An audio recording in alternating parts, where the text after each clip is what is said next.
And now, Mike's thoughts. The NFL has officially locked this plot of these streaming-only games. The league was built around Sunday afternoons, antenna TV, living rooms, sports bars, and family couches that have seen decades and decades of heartbreak if you're a Chicago Bears fan. And now, you need a treasure map, 5 subscriptions, a strong Wi-Fi signal, and a defined patience just to find a kickoff.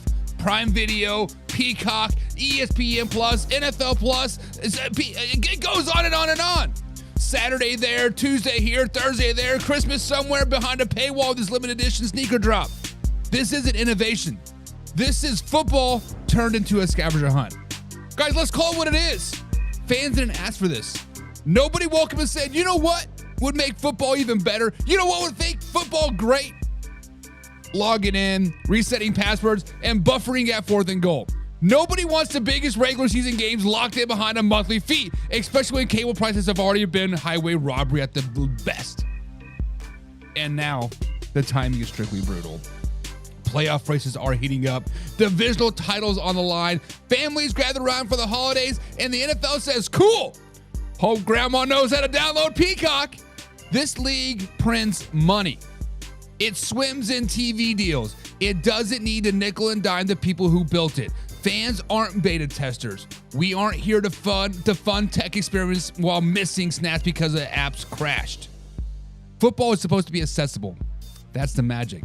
That's why it dominates every other sport. You turn your TV on, boom, game on.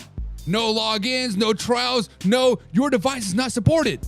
Streaming-only games don't grow the game. They gatekeep it.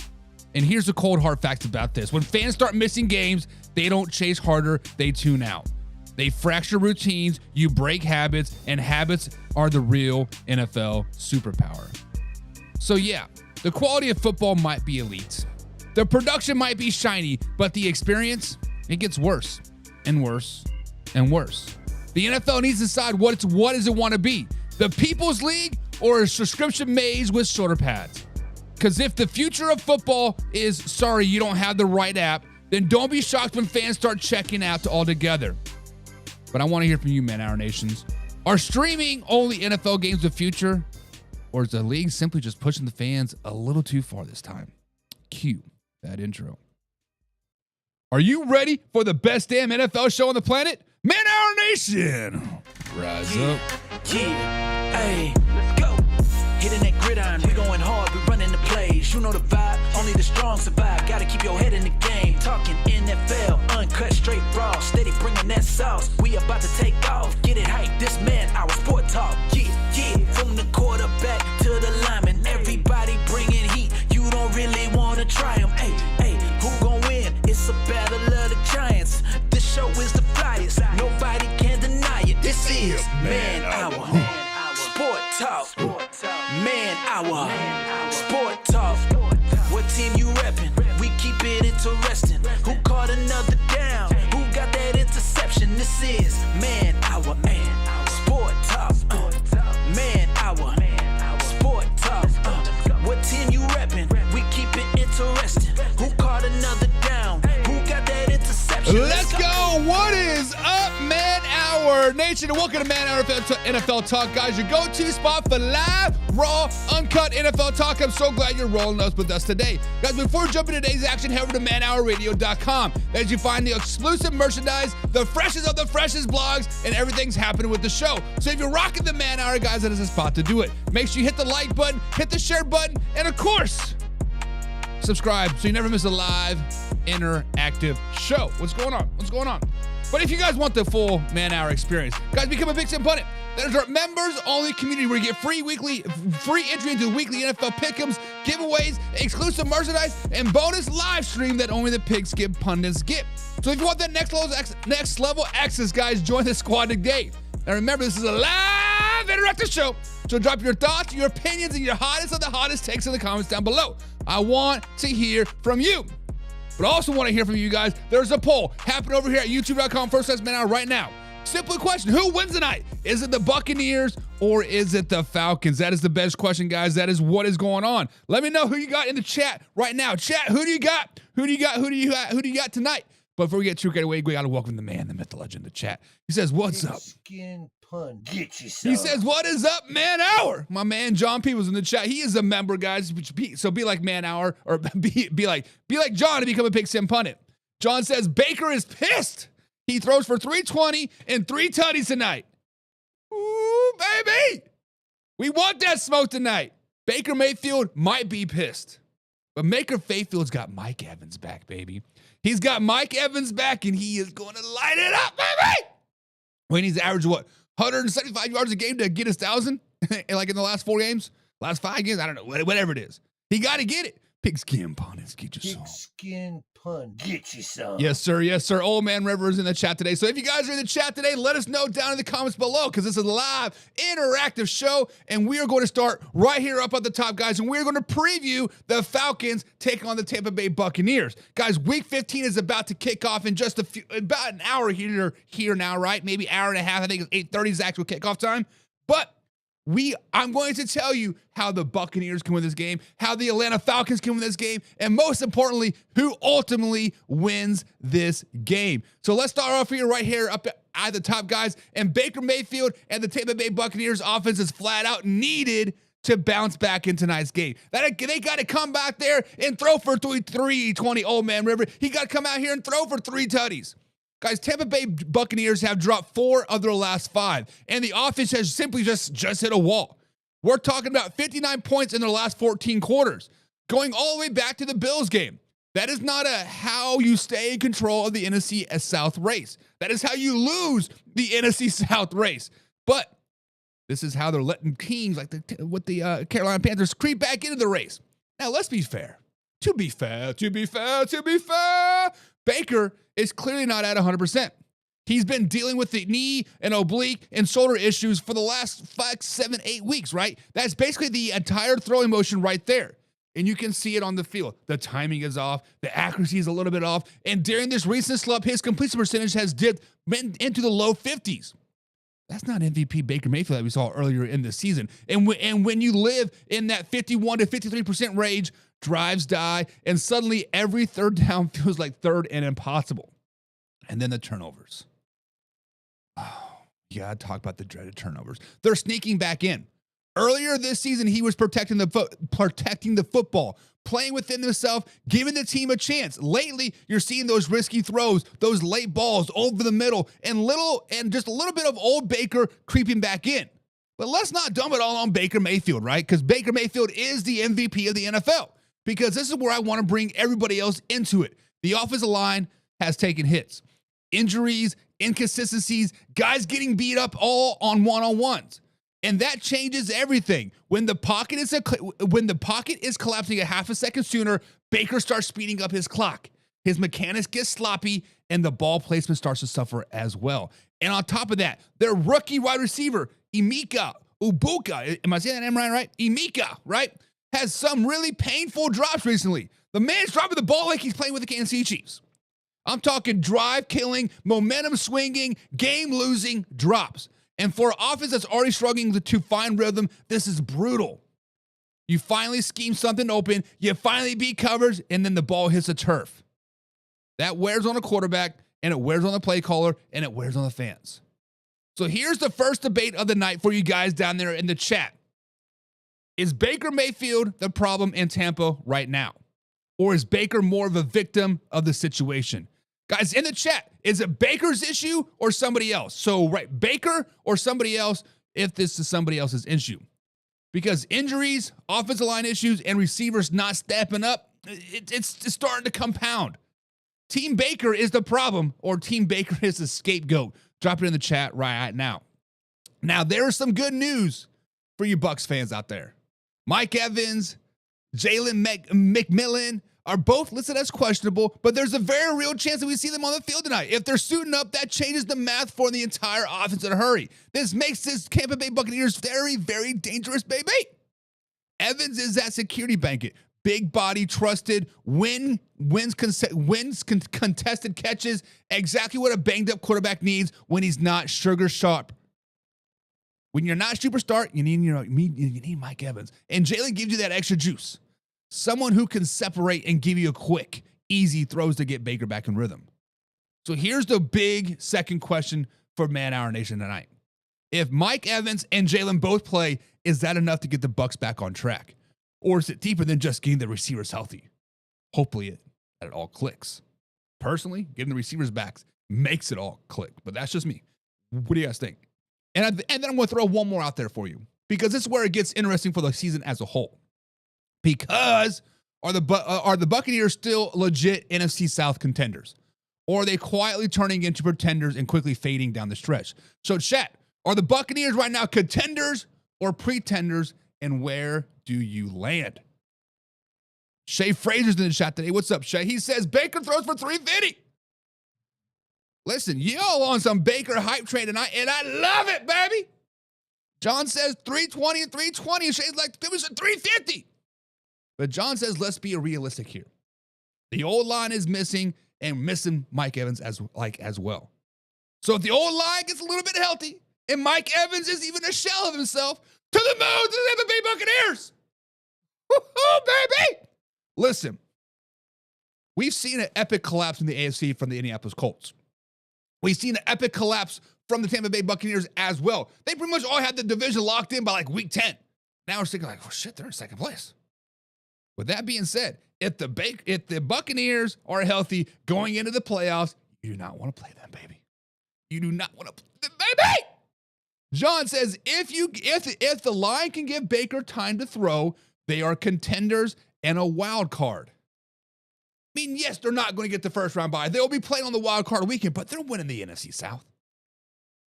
Everybody knows they're winning the NFC South. The Carolina Panthers are going to collapse on themselves like the Indianapolis Colts. They're going to be like, oh, Andy Dalton, come save us again. Like, no. And then Shay wants to be crazy. He says the Bucs will be one and done. That's tough. Because we all know the Tampa Bay Buccaneers are never one and done in the playoffs, Shay. We know if the Philadelphia Eagles come to town, wax that ass. We know if the Green Bay Packers come to town, wax that ass. We know if the Chicago Bears come to town, wax that ass. We know if the Dallas Cowboys come to town, wax that ass. They beating whoever steps up to the plate in the first round because they're going to want all the money. They want all the money. Baker Mayfield says, put it in the oven, close the door, because I'm baking, baby. I'm baking, baby. Baker's going to say, bring that ass here, boy. Belt the ass. John says, where are the Bucs defense rated? I have no idea. I know they're not very good because let's just be honest. When your offense is struggling, the defense is going to struggle as well. No matter how good your defense is, no matter how good your special teams is, no matter how good your coaching staff is, if the offense struggles, the rest of the team struggles. That's football 101. Defense feeds off offense, offense feeds off defense. And when your defense, if they make a big play, say they get they interception, fumble recovery, punch that ball out, say, give me that ball, baby. If the old rookie Ibuka, whatever the hell, how you say his name, drops the ball right in the mittens, that's a momentum killer. That is a momentum killer. Killer. He says, cheeks these rated cheeks. Get out of here with that. Marshmallow says, hi. Thanks for the 1,000 duels, boss. Thank you for that. We appreciate it. It says, Shay says, I'll take the Bucs first game. Let my boy Parsons and company eat, baby! Shay. Bring it in closer real quick. Bring it in real close, Shay. Open your ears and listen. If the Green Bay Packers travel to Raymond James Stadium down there in Tampa, Florida, and play the Buccaneers in the first round, it's because of two things. It's because the Green Bay Packers have epically collapsed in the second half of the season. These last 3-4 games absolutely belt to ass. That means they've lost to the Chicago Bears. That means they lost to the Denver Broncos. That means they lost to whoever their last game was, the Detroit Lions last game of the season. That means they're on a 3-game losing streak, Shay. That means they're not playing very good football. That means Toyotathon, Jordan Love, still hasn't thrown over 200 yards. That means they gonna whoop that ass, baby! That's what's going to happen. Come on, man. Come on, baby. Bucs defense is 18th per Fox, says Shay. That's tough. That's tough. That is middle of the pack. Middle of the pack. Maximus88 says need Atlanta to win to help Dallas out a little bit. You know what, Max? I'm with you on that. I'm with you on that. And how the Falcons can win tonight is simply Kyle Pitts needs to step up. Kyle Pitts needs to stop being a baby back and step up. Because, guys, let's slide over to the Atlanta Falcons side right now because the Falcons are flat out in survival mode right now. Drake London out. That's a huge, massive loss. That's your number one wide receiver, your possession guy, your red zone hammer, gone. Finish. Suddenly, this Falcons offense is paper thin at wide receiver. And that changes everything about how they play. When you strip away that kind of weapon, you're just not missing a player. You're missing a big, big chunk of your identity. And that means one thing and one thing only. Kyle Pitts goes from a nice weapon, nice to have, to an absolutely necessity. Kyle Pitts has to step up tonight and ball out. It's simple as that. With London off the field, Pitts has to get fed over and over and over again. The targets are going to go up. The volume is there, and he's coming down with steady catches. He's working the seams, moving the chains, giving Kirk Cousins, that 40-some-odd quarterback, the security blanket in the middle of the field. The touchdowns really haven't shown up yet, but the role has grown, and Cousins clearly trusts Kyle Pitts, and he needs that completion. But here's where things get a little bit interesting. Kyle Pitts was drafted to be a unicorn. He was drafted to be the man, the myth, the legend. The 4th overall pick, a matchup nightmare. Line him up wide, in the slot, on the line, whatever. Just create chaos for defense. Instead, he's quietly turning into more of a traditional tight end. He's a reliable chain mover, safety valve. That's valuable, but that's not what you draft the overall pick for. Let's just be honest about there. So let's fire this one off the chart for you guys right now here at Man Hour Nation. Is Kyle Pitts finally becoming the player that the Falcons need him to be? Or is he still a watered-down version of what he's supposed to be when they took him at 4th overall pick? If your team Pitts, type it down in the comments.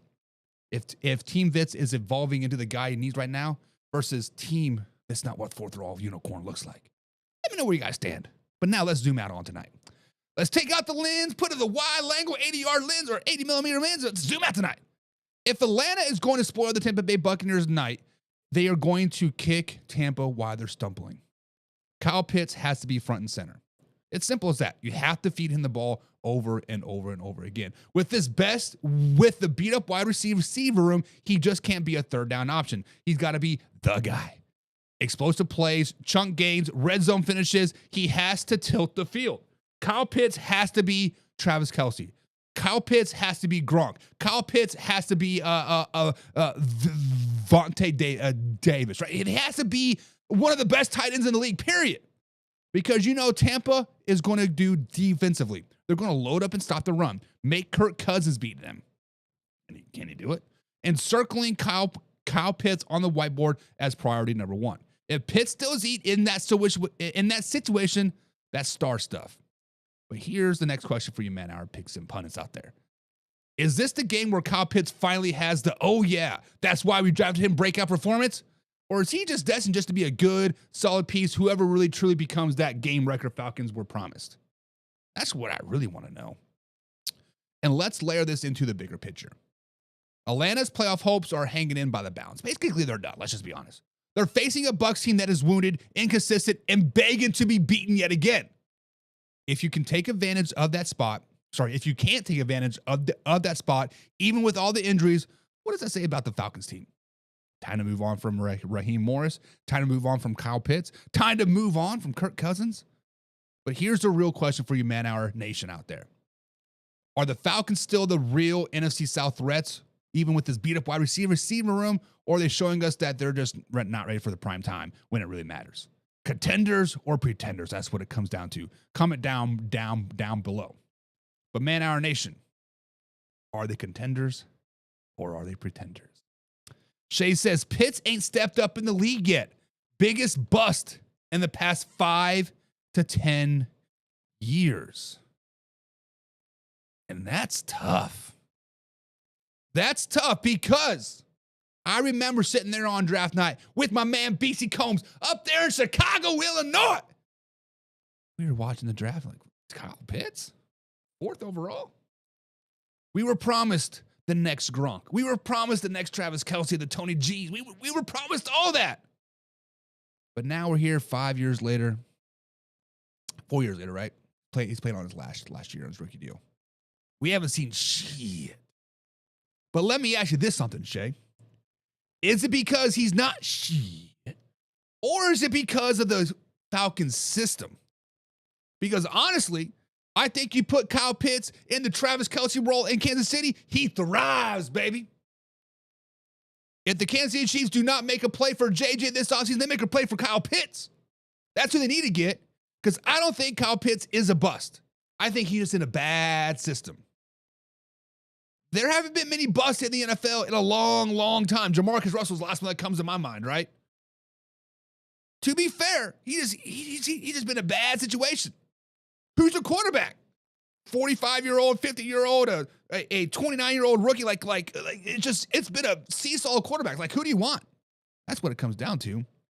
Maximus says, I could think of tons of bigger busts.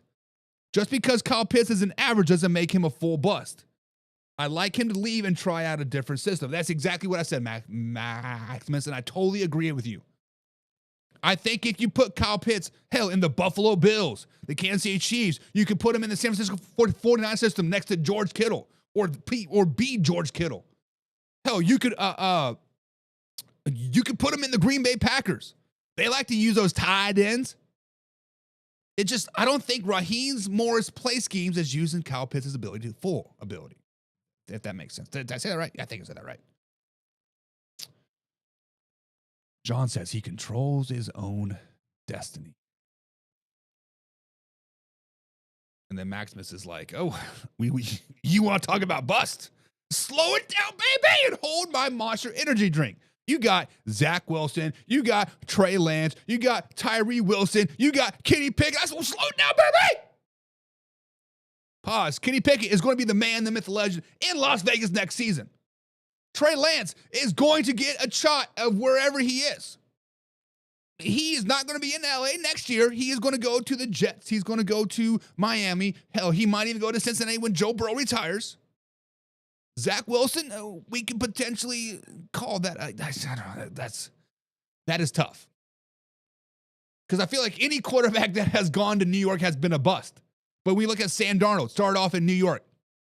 Look at him now. Potentially league MVP. Geno Smith started off in New York. Look at him now. Now, not now, but like last year. Look at him. Zach Wilson's tough. Zach Wilson's tough. Jay says, we were promised to be a generational meeting Kyle Pitts. Negative, they said to be good. We are comparing Pitts to the great like Gonzalez, Gronk, Kelce, etc. Get out of here with that shit. I agree with you, man. When you take somebody 4th overall, especially a receiver, tight end, receiver, whatever, you expect them to be dominant in the NFL for a very, very long time. When the Kansas City Chiefs took old Dr. Man from Canada, #1 overall, as a lineman, forget his name, help me out. Like, he retired to become a doctor in Canada during COVID. He was dominant. When you take Caleb Williams, #1 overall, you expect him to be dominant. Now, he's getting there. Not there yet, but he's getting there.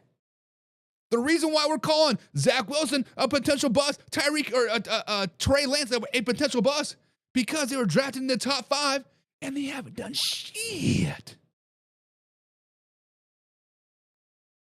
John says, Ryan Leaf, Andre Ward, bust. That's way back before my time.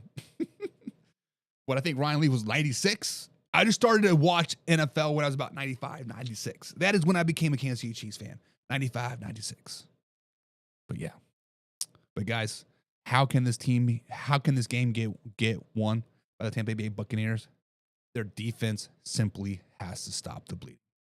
Let's flip to this defensive side, because this game isn't about Baker and Kyle Pitts. It's about which beat-up unit can survive 4 quarters. Guys, the Tampa Bay defense has taken real shots all season long. They've lost key playmakers like Tyke Smith, Sean Reddick, and they go out there bringing out veteran JPP, Mr. Clawman himself, just to add depth and leadership to that front. And when you're signing JPP in season, that tells you everything you know. Bodies are thin, snaps are high, and this defense has been tested over and over and over again. Smith going down hurts your versatility on the back end, on that nickel hybrid presence to blitz, tackle, and cover. Sean Reddick brings out the stripes, for you to bend that edge. Game-changing pass rusher, and suddenly instead of just dissecting offenses, the Tampa Bay Buccaneers is reaching, patching holes, trying to manufacture pressure with scheme instead of pure talent. But before the Bucs fans start playing the world's smallest violin, look across the field. The Atlanta Falcons got their own problems as well. This isn't one healthy, dominant defense versus a wounded unit. Both of these teams are limping into prime time. It is injury bug in the NFL season. This is not the most wonderful time of the year. This is the time to get in the ER and get yourself fixed. You got the Atlanta Falcons dealing with injuries, inconsistent tackling, breakdowns in coverage, and just pure straight out bad moments, and a pass rush that comes and goes at best. Both defenses have question marks on tape and bruised on the scheme. This is one of those games where you look at the injury report and go, do they even have anybody left to play? Do I know any of these players? Because we don't. And this is where the game gets fun. Because games like this, where both teams are banged up, where depth charts get exposed, where backs up are playing starter snaps, that's where heroes come out of nowhere. That's where one guy you barely game plan for suddenly makes a play that flips the entire night. So here's the debate. Here's a defensive question for all you people out here in Man Hour Nation. Which side of the ball do you trust in the matchup more? Tampa's wounded but experienced defense, or Atlanta Falcons' inconsistent but young, faster unit? Are you rolling with Team Bucs? Type Bucs down in the chat. If you're rolling with the Birds, type in Falcons down there. The younger, faster D or the older, experienced D? And I'll add this as well. In a game where both offenses have issues and both defenses are beat up, sometimes it doesn't come down to the best unit. It comes down to the unit who makes one play, forces one more turnover, and gets one more snap. So final decision for you questions down in the chat. Does this game get decided by a big offensive performance or one greedy, ugly defensive stand in the fourth quarter when everybody's exhausted? Chime in the chat below. Is this game going to be won by star power or sheer toughness? That's what I want to know. And Maximus says, if you're being honest, Atlanta doesn't really stand a chance, no matter Tampa Bay's defense situation. It's going to be Bijan versus the defense all night long. And that's where they'll get shut down early. And that's the biggest flaw of the Atlanta Falcons. We all love Bijan. Bijan was drafted, 9th overall, 8th overall? We expect him to be dominant. And he's been dominant. When he has a balanced attack, passing, when rushing, Bijan is dominant. Bijan's a top 5 running back in the NFL. But when you have Kirk Cousins at your quarterback, 40-plus some-year-old quarterback, that nobody wants on the roster. He's only there because old Michael Penix Jr., 29-year-old second-year player, is hurt yet again. Imagine that, right? Bijan's going to get shut down. I think it's going to get ugly early. That's just tough. John, people's Old Man River. Pigskin pun. Get you some. Guys, be like Old Man River and hit the membership tab down below. Become a Pigskin pun. He says, sure power and defense wins. That doesn't tell me who the sure power or the best defense is. Which one's the better defense, Old Man River? What defense steps up and balls out? Baby! That is the question. But simply put, guys, who wins the night? Who wins the night? Because we're heading down to Raymond J. Stadium tonight, guys. Pirate ship rocking, cannons loaded, lights playing over the NFC South. This isn't just another primetime game. This is a flat-out divisional scrap. You got the Buccaneers at home trying to hang on to control of the NFC South, calm the noise, and prove they're still top dogs in the division. And on the other sideline, you got the Falcons coming in desperate, crawling, scratching, trying to spice spoiler and still some late-season momentum, and when everybody's got them counted out. Guys, Tampa is the home favorite. Vegas likes the Bucs. The public, the public vote right here is leaning toward the Bucs as well. One tip ball, one busted coverage, one special teams play, and everything you thought you knew about this matchup gets flipped. Under the lights, in the division, on Thursday Night Football, anything can happen. Anything can happen. You got the banged-up stars potentially coming back. You guys stepping into big roles because of injuries, and a couple of who's that guy names could end up breaking the slate. This is one of those games where the healthy surprise can swing your fantasy matchup. So, guys, here I want to know from you. Who wins tonight? Who wins tonight? Buccaneers or Falcons? I'm rolling with the Tampa Bay Buccaneers, baby! I think the home crowd, the urgency, and just enough healthy playmakers make the difference.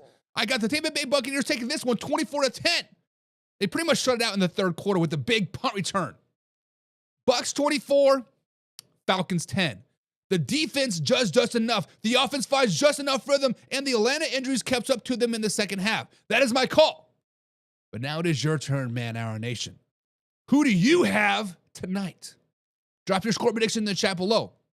Bucs by double digits, Falcons with the upset, or are they just turning into a low-scoring, slug it out, slam it out, defensive shootout? Give me your winner. Give me your final score. And most importantly, give me your player of the game. Let's see if that player of the game actually talks to the reporter after the game. Talking to you, Justin Herbert. Now, Old Man River says the Bucs will win 27-17. That seems like a very reasonable score. Double-digit score. I like it, Old Man River. But let me ask you this. Do the Falcons have enough firepower on offense to score 17 points? Are we going to finally see vintage Kirk Cousins? Are we finally going to see why they gave them $100 million? I don't think so. I don't think so. Maximus88 says, I don't want it to happen, but the Bucs by plus scores. And that is tough. Maximus, you seem like a Atlanta Falcons fan. By your picture, it looked like you're a Buffalo Bills fan, but it's very small on my side. But it seems to me like you're an Atlanta Falcons fan. Now, I like you're realistic. You're picking with your brain, not your heart. However, let me give you some contents. Thursday night games, teams are going to come out there with vanilla defense, vanilla offense. They're banged up, short work week, kind of just want to get in and get out. Let's just be honest. So I'm going to take it one step further. As I do think the Buccaneers will win 24-10, I think it's the first team to 11 points wins this game. I don't anticipate a offensive shootout by any stretch of the imagination. I expect the banged up defenses to step up and make some plays. And John says Mike Evans with 165 yards and 2 tutties, baby. Damn, baby. He needs to average 175 to get that 1,000. Give that man 10 more yards. Give him 10 more yards. Wouldn't that be the story of the offseason? Mike Evans has averaging 200 yards the last 4 games of the season, and he gets that 1,000-yard mark yet again, breaking Jerry Rice's record. Wouldn't that be something? Jetta 18-2 says I liked. Thanks, brother. Thank you for the likes. Thank you for the like. Appreciate it, man. Definitely appreciate it. Guys, drop your scores down below as we are live every Monday through Friday, 7 p.m. East Coast time. Tomorrow we will do our NFL pick'ems. But we're getting ready to take the second half of the show, guys. This little thing I call panic or patience.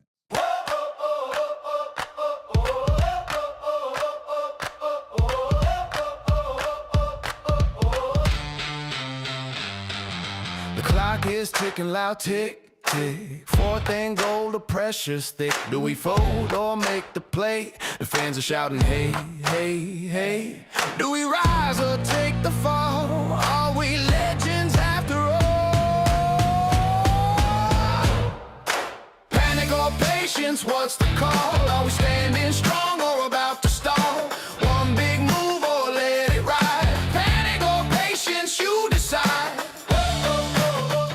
guys, so it is time to switch gears, and we're going to dive into a little thing we got to call panic or patience. Here's how it works, guys. I'm going to throw out a situation, a scenario that's happening around the NFL world, and it's up to decide. Should we be hitting the panic button, or is it time to slow it down, baby? Just be a little bit patient.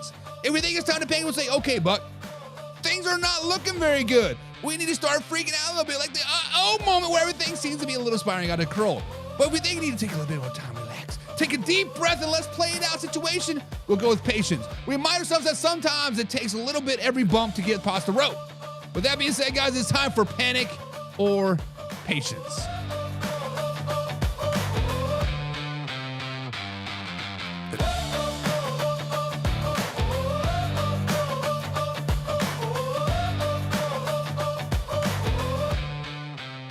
All right, guys, so the first panic or patience of the night says, should the Kansas City Chiefs be in panic mode heading into week 15?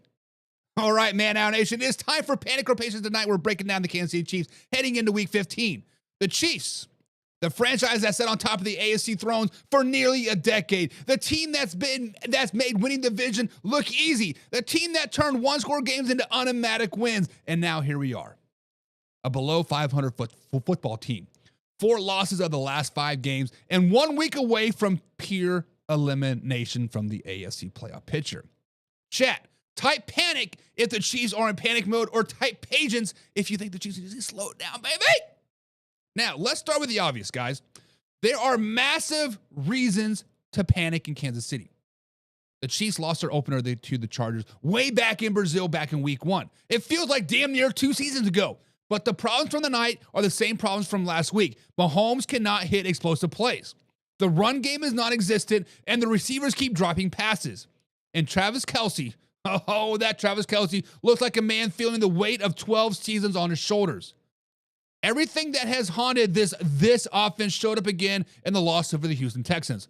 4th down conversions, no separation, no rhythm, no spark, no answer. And now the math has turned brutal.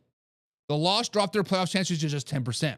Their streak of 9 straight AFC West titles is over. Finito, gone.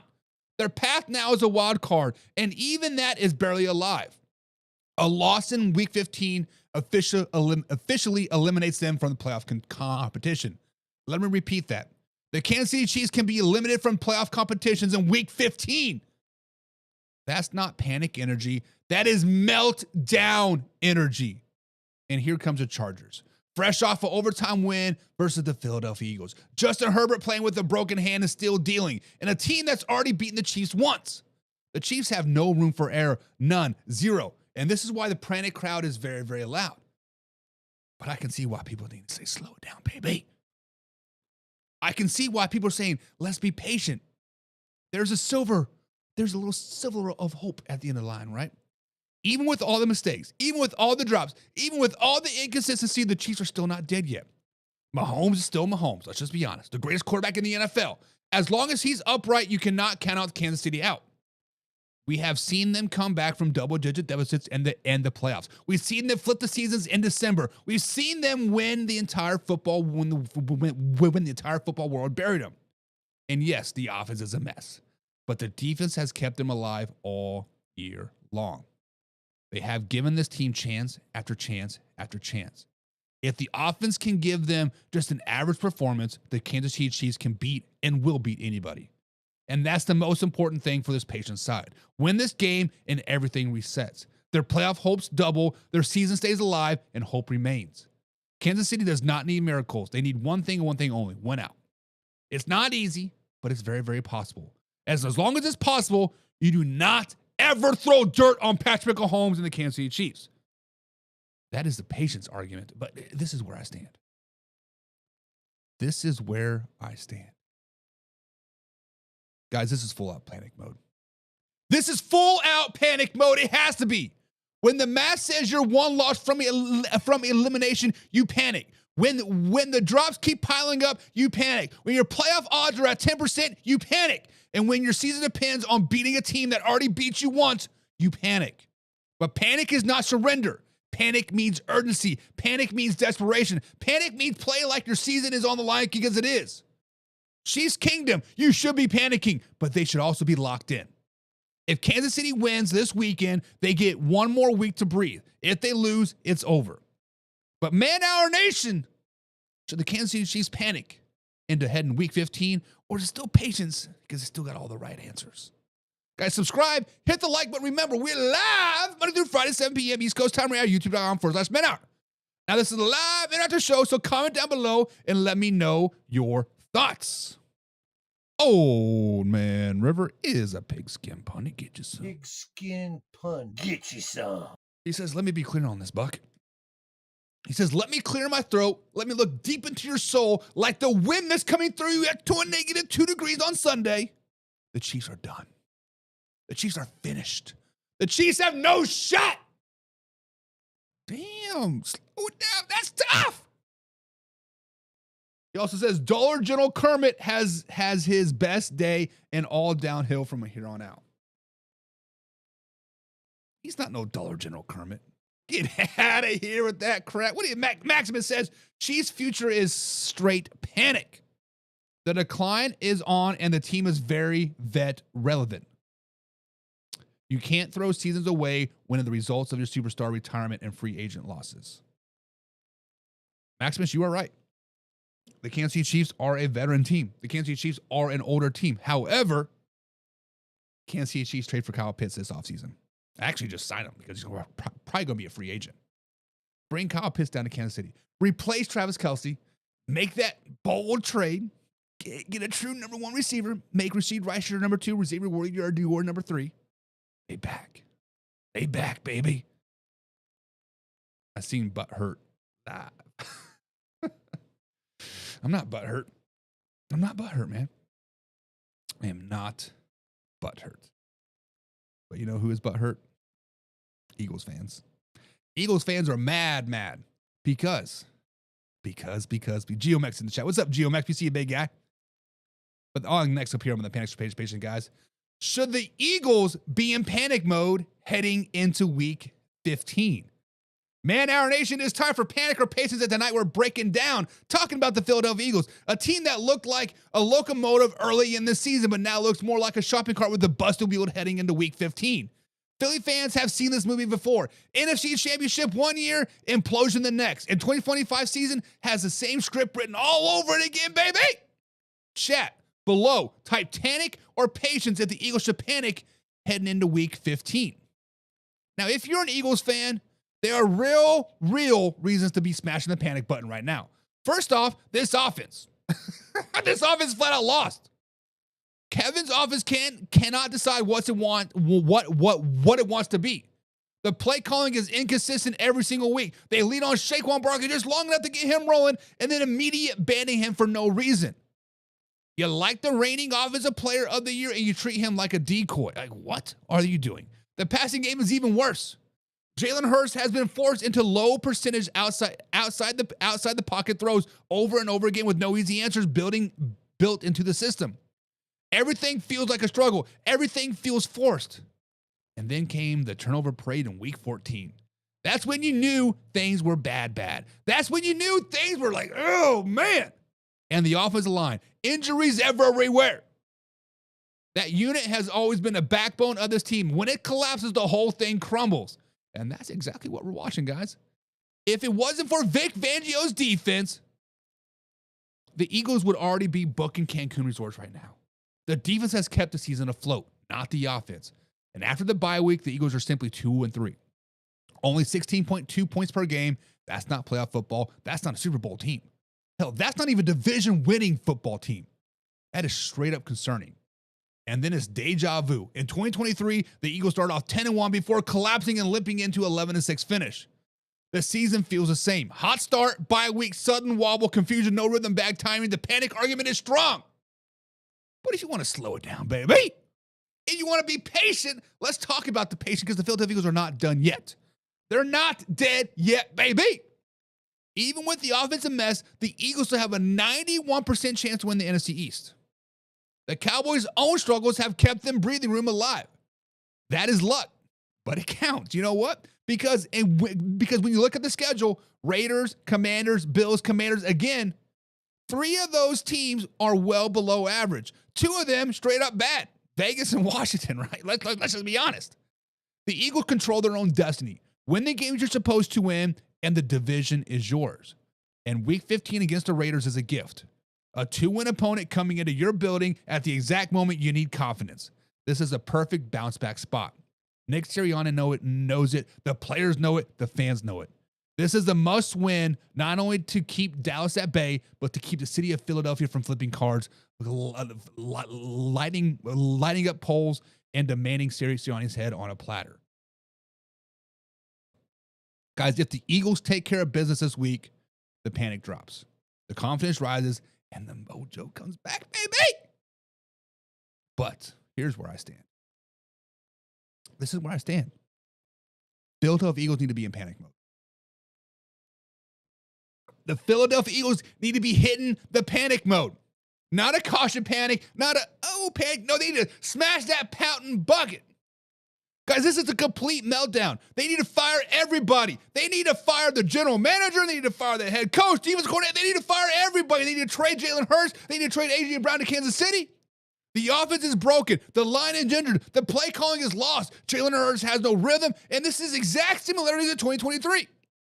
The collapse are too real to ignore. But there is a key. There's a shining light at the end of the tunnel. Week 15 is the buffer. Beat the Las Vegas Raiders. You can stabilize the season, lose 2 of the next 3 at home, and the panic meter goes through the roof. Right now, guys, panic, panic, panic. But with one win, they can flip the narrative.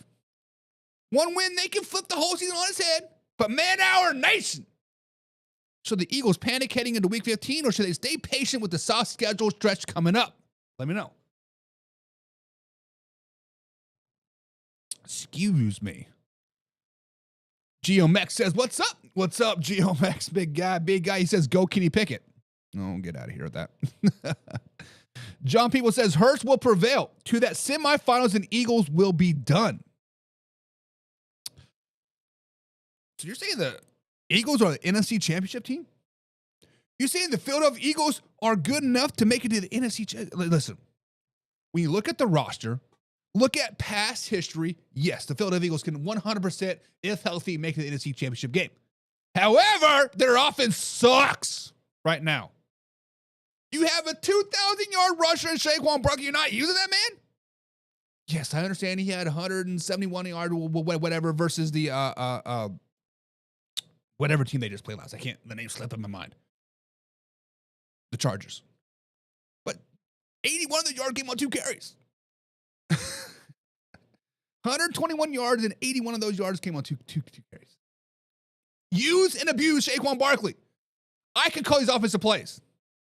I can take you to the Super Bowl. Saquon Barkley left, Saquon Barkley right. Not that hard. Oh, A.J. Brown, little pass pissed off? Go read your book, big guy. They're not a NFC team. Maximus says the Eagles are in panic mode.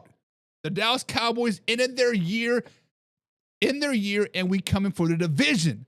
Eagles' issue is their offensive coordinator. The fact that Jalen Hurts can't surprise 4,000 yards with the top 3 receiver room. Facts on facts on facts on facts. Maximus, I said you do not want to let the Dallas Cowboys in. And yes, the Philadelphia Eagles do have a 91% chance of winning the division.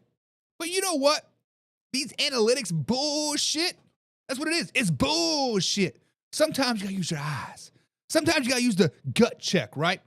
When Andy Reid went for it on 4th down, that wasn't a gut check. That was an analytics bullshit. You use your gut. You use your eyes. Feel it around.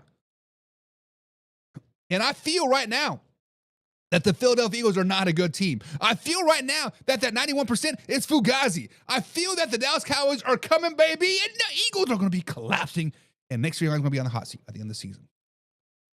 Geomex says the last I checked, Eagles are in first place in the East. Geomex, the last I checked, you were absolutely correct. Look at our top banner right there. It is going to come a crust, right? But what you don't see is the Philadelphia Eagles being 2-3 in their last 5 games. What you don't see is a 16.2 points per game average. What you don't see is Saquon Barkley getting 22 yards versus the Dallas Cowboys. What you don't see is Jalen Hurts throwing 4 interceptions in one game. What you don't see is Jalen Hurts having 2 turnovers on one play. Look beyond the numbers. Look beyond the analytics. Panic in Philadelphia. John says, Eagles just enough to win till the playoffs. You know what's going to happen, John? Last night here on the Man, I believe it was Factor Crap segment, we said Jaden Daniels need to be sat down for the rest of the season. No sense of risking his injury whatsoever. He's not playing this week. But next week, when the Commanders play the Philadelphia Eagles, I bet you Jaden Daniels is in the lineup. And I bet you Jaden Daniels goes for 300 yards passing, 86 yards rushing with 4 tutties, and the Philadelphia's like, I don't know what to do with my hands. And that repeats week 18. Pickett, playoff spoiler.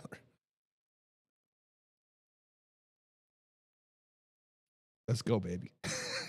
Make it happen. You know what? I'm going to be the biggest Raiders fan this weekend. Go Kenny Pickett. Go, baby, go. John says that would be something, man hour. Kenny Pickett here having a career day in the vet epic. Let Kenny Pickett eat. Wait, says Geo Mix. This is Chat Sports? Delusional resport. This is not Chat Sports. This is not Chat Sports. I do not associate myself with any branding whatsoever anymore. I was a part of the Believe Sports Network, but see you later, like alligator. They got a little funny with some money.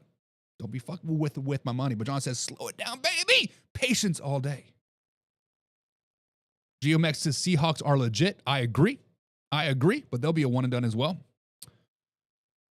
But guys, move on to the next panic or patience. Excuse me. Should the Baltimore Ravens guys be in panic mode heading into week 15? Man, our nation, it's time for panic or patience, and tonight we're talking about the Baltimore Ravens. And if you want to talk about the chaos, inconsistency, and pure emotional whiplash, look no further than the 2025 NFL season Baltimore Ravens. This team started off 1-5. Then they rattled off 5 straight wins. Then they had a division in back of their hands and dropped it back-to-back AFC North home games. It's been a roller coaster of a ride with no seatbelts. Chat. Type panic if the Ravens should be in panic mode, or type patience if we all need to chill. Slow it down, baby. Guys, if you're on the panic camp, you have plenty of ammunition. Let's start with the defense. The Baltimore Ravens defense ranks 30th in the NFL with just 19 sacks. 19! We're in week 15, and a rookie, Mike Green, leads the team with 2.5 sacks. That is a nightmare for a franchise that's built his brand on defensive chaos. And it showed up against week 15 when Aaron Rodgers turned back the clock and torched him. Aaron Rodgers has not been vintage Rodgers all season long, but Baltimore gave him life. They let him slash plays fly all over the field. That's not what playoff defenses do. But the real panic button sits with the offense. The Ravens have become a turnover machine. 6 giveaways in the last 2 weeks, 5 of those in week 13 alone, and another game-changing interception last Sunday. And Lamar Jackson simply does not look like Lamar Jackson. 1 game all year long above 250 yards passing. 1 game all year long above 50 yards rushing. Since the hamstring injury, he has not looked comfortable running or throwing. The explosiveness is not there. The confidence is not there. Lamar Jackson is not there. And then the run game is simply hit or miss. 217 yards 1 week, then nothing but frustration and short yardage the next. The inconsistencies are staggering. Baltimore has had play success rate of just 46.6%. That's only 0.1% better than the Saints. And the Saints, who has started Spencer Rattler and Tyler Stroud all year. Simply put, the Saints suck. And the red zone offense, even worse. 32.9% success rate on the season. 21.4% during their losing streak. If you cannot finish drives, you simply cannot finish the season. And look at their schedule moving over. They got the Bengals this week, and then the Patriots, Packers, and then the Steelers. If the Ravens lose the Cincinnati Bengals on Sunday, their Week 18 showdown with the Pittsburgh Steelers could mean absolutely nothing. This is why there's real panic in Baltimore. But let's talk about the patience side. Let's slow it down, baby, just for a second, because as chaotic as the season has been, the Ravens still have a pulse. They have already shown they can run off with a win streak.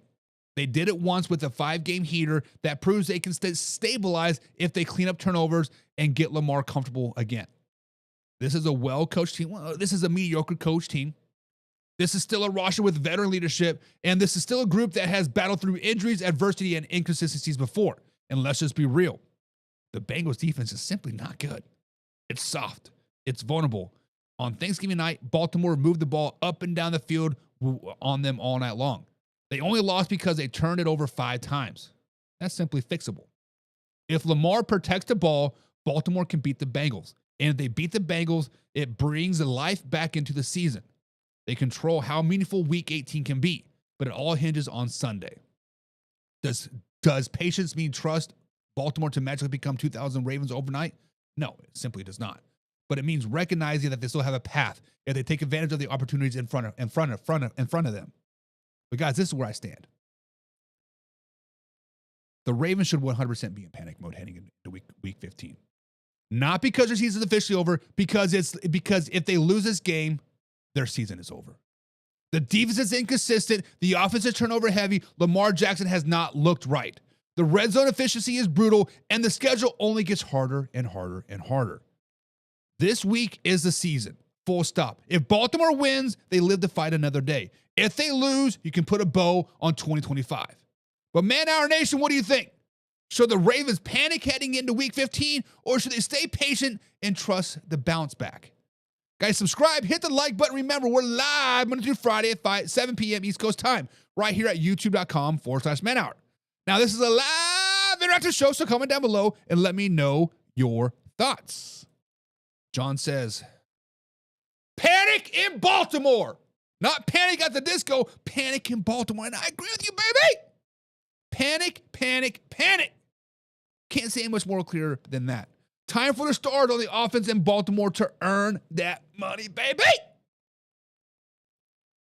This is the MO in Baltimore. Every time an offensive players get those dollar bills, y'all.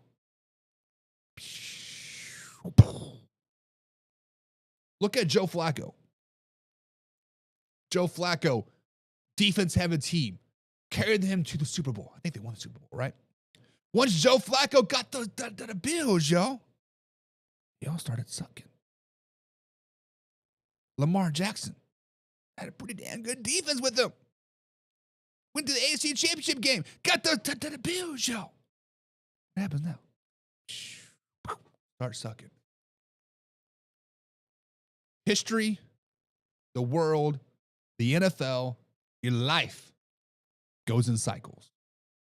And this is another cycle, another season for the Baltimore Ravens. You have a great defense. The offense gets the dollar bills, y'all. Then they're going to build up the defense again. They're going to get another young superstar, get the dollar bills, and it's inevitable. Geo Max 72 says the AFC is too strong for the Ravens to be rattled before the playoffs. Injuries may sink them. They appear to be playing on a thin roster. They appear to be playing with a bunch of, I don't know what to do with my hands. Because let's flash back to the Kansas City Chiefs game when Lamar Jackson officially got hurt with his with his hamstring. The Kansas City Chiefs were whooping that ass, baby. I sat here right here on Man Hour and basically said Lamar Jackson's faking it. That's what I said. I said, I don't see where Lamar Jackson got hurt. He simply put, he's getting his ass whooped. He doesn't want to play no more. And then the next, he's like, oh, now he's just milking it, right? But obviously, may have been wrong. Or maybe my man Shay said it best. I think it was via text. No, I'm sorry. I lied. It was my man Carson Lang, Pigskin Punter. Pigskin pun. Get you some. Carson says, Buck, I know we boys. I know we friends from way back. I know we football buddies, we drinking buddies, all that good stuff. But he says, let me tell you this. I know you don't like Lamar Jackson. But Carson says, I bet you if Lamar Jackson goes to a dome team, to a warm weather team, Arizona, Miami, Houston Texans, Minnesota, Detroit, whatever, right? He is an MVP Super Bowl winning quarterback. Maybe Lamar Jackson just doesn't like the cold. Maybe Lamar Jackson just wants out of Baltimore. Maybe the Baltimore Ravens are simply just not that good. get some coaching. Send them out. But you know what, guys? That's going to be it for tonight's show. Enjoy the game.